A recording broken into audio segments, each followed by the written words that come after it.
Nigeria was at a crossroad and something needed to be done urgently.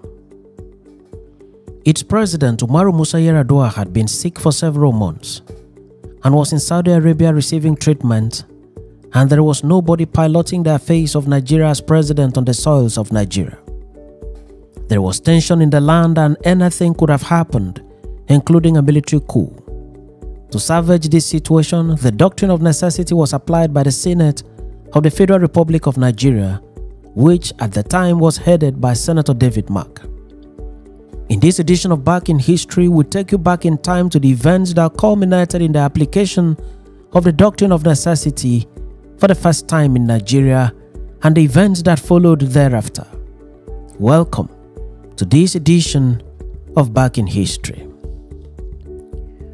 President Umaru Musa Yaradua left Nigeria to Saudi Arabia, and the official announcement from the presidency was that he went to the kingdom for Umrah.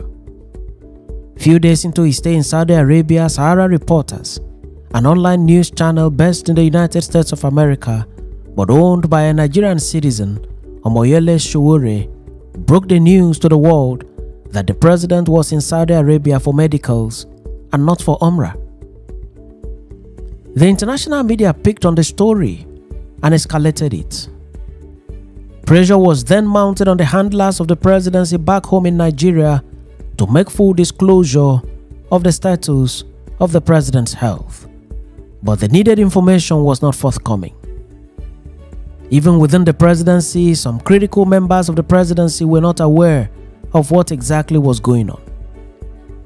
It was also curious to them that even the chief physician to the president, Dr. Banye, was left out of the president's trip to Saudi Arabia, thus fueling serious suspicion as to the true state of the president's health.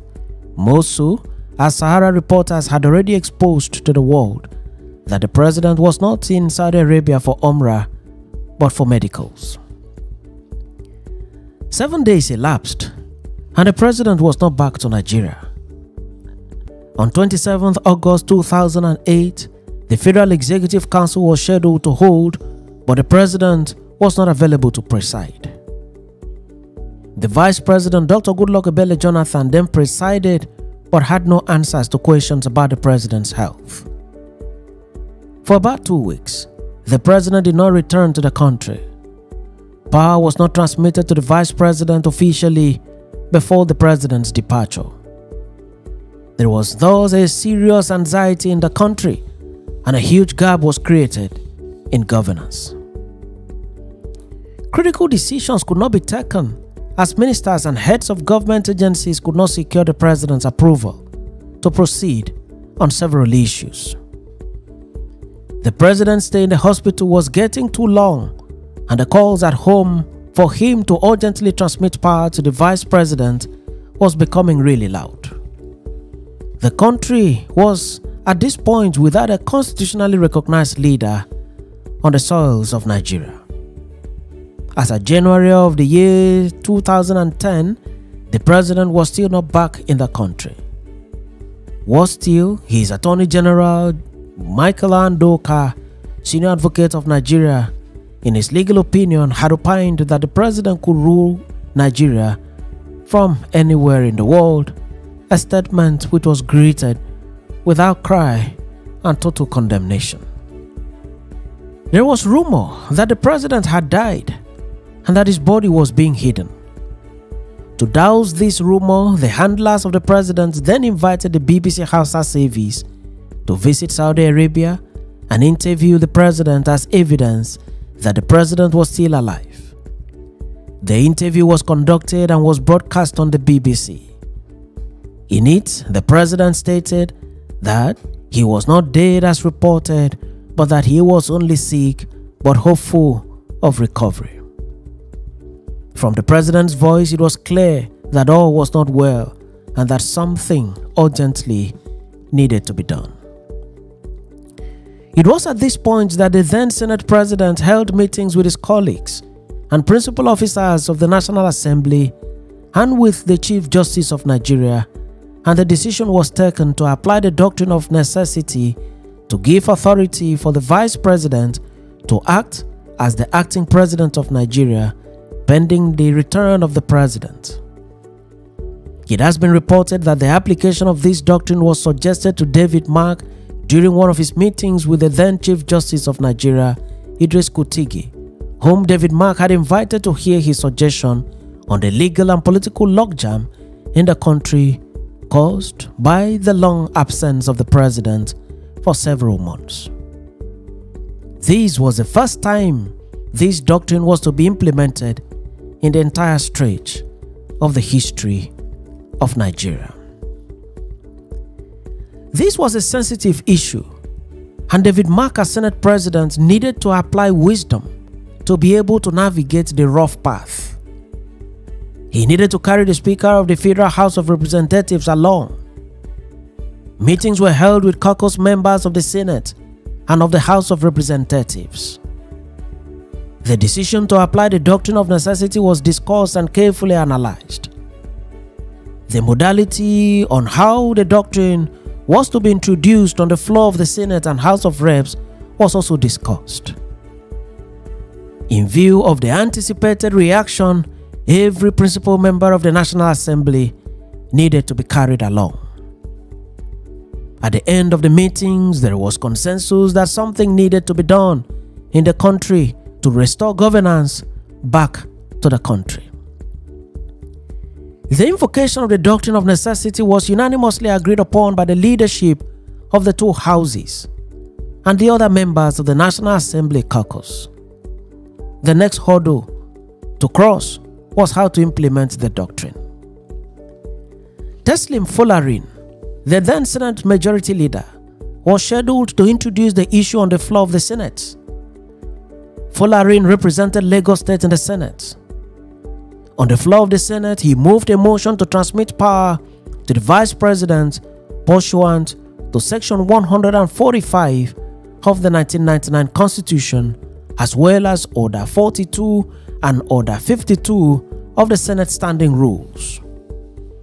It was seconded by Deputy Senate President Senator Ike Ekweremadu. But before Ekweremadu could second the motion, Abubakar Gabo Lado, PDP Katsina South, the home state of the ailing President Yaradua, raised a constitutional point of order, citing Section 145 of the 1999 Constitution of the Federal Republic of Nigeria. He said that the Senate could not make the Vice President acting President based on Yaradua's declaration on the broadcast interview with the BBC. He advocated for caution in the handling of the issue.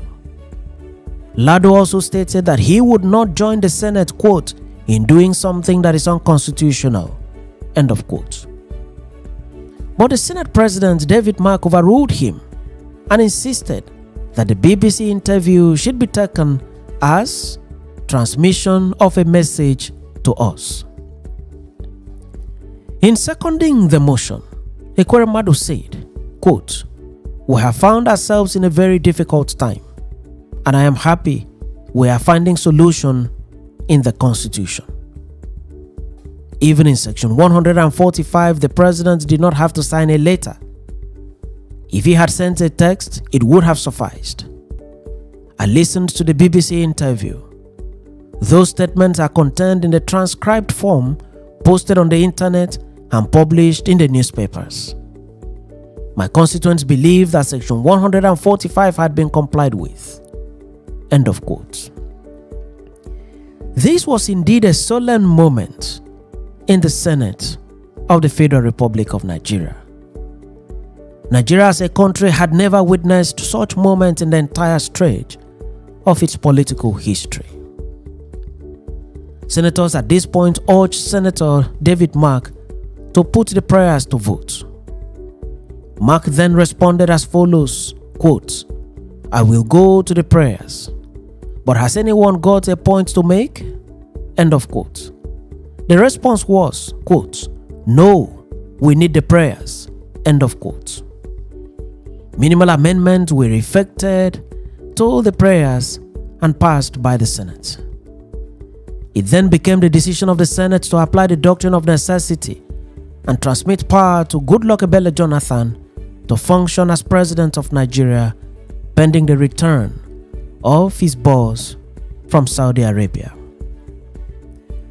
Specifically, the Senate, through the voice of David Mark, resolved as follows, quote, that the Vice President, His Excellency Dr. Goodluck Ebele Jonathan, GCON, shall henceforth discharge the functions of the office of President, Commander-in-Chief of the Armed Forces of the Federation as acting President, and that the Vice President shall cease to discharge the functions of the office of President when the President, pursuant to Section 145 of the Constitution of the Federal Republic of Nigeria 1999, transmits to the President of the Senate and the Speaker of the House of Representatives in writing that he has returned from his medical vacation.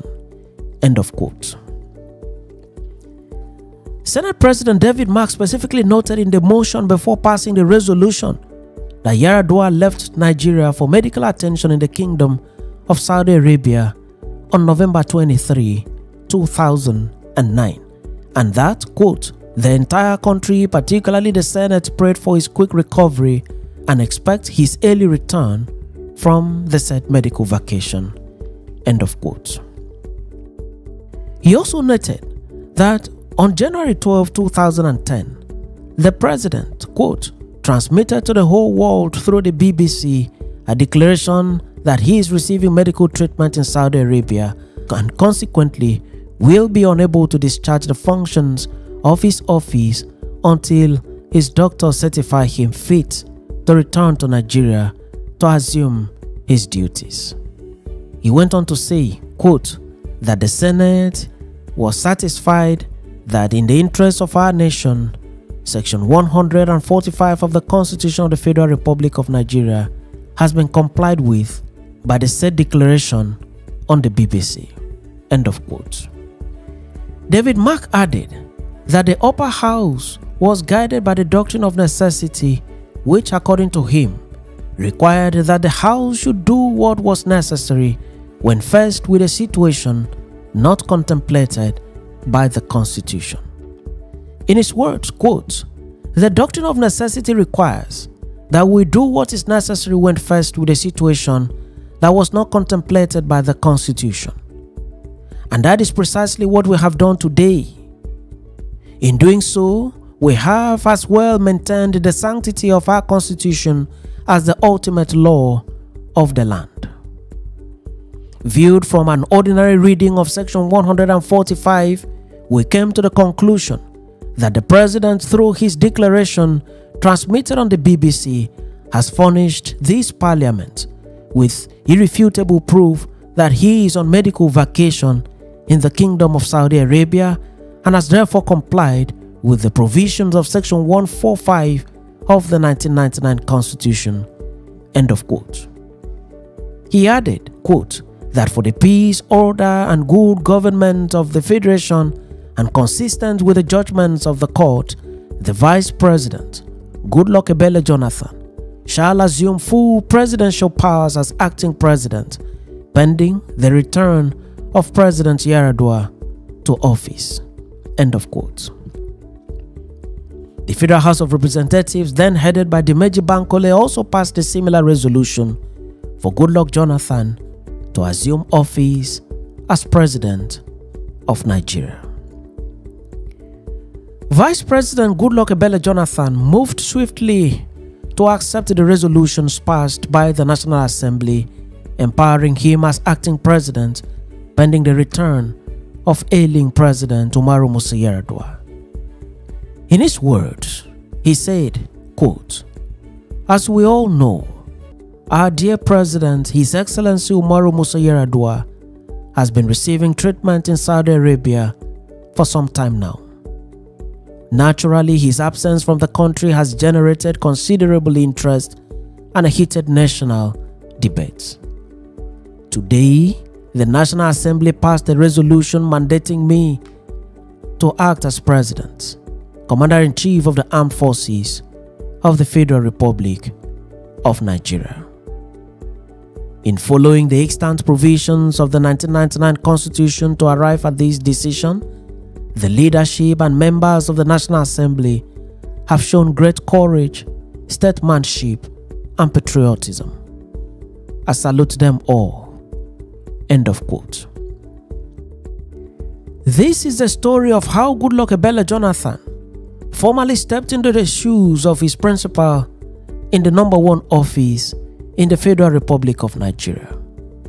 Under the Nigerian Constitution, it has already been provided that the Vice President shall function as acting president in the absence of the President. This provision is in the constitution of several countries. But it is obvious that in the Nigerian situation, there were several intrigues and political maneuverings which made it impossible for Jonathan to step into the office of president without sweat. Jonathan went on to govern the country, and when his boss eventually passed on, Jonathan became sworn in as the substantive president of Nigeria and appointed architect Nnamdi Sambo as his vice president. Jonathan paid glowing tribute to his boss on the occasion of his untimely demise. Thanks for watching this edition of Back in History, and do remember to subscribe to the channel or follow the page for regular notification on every new video.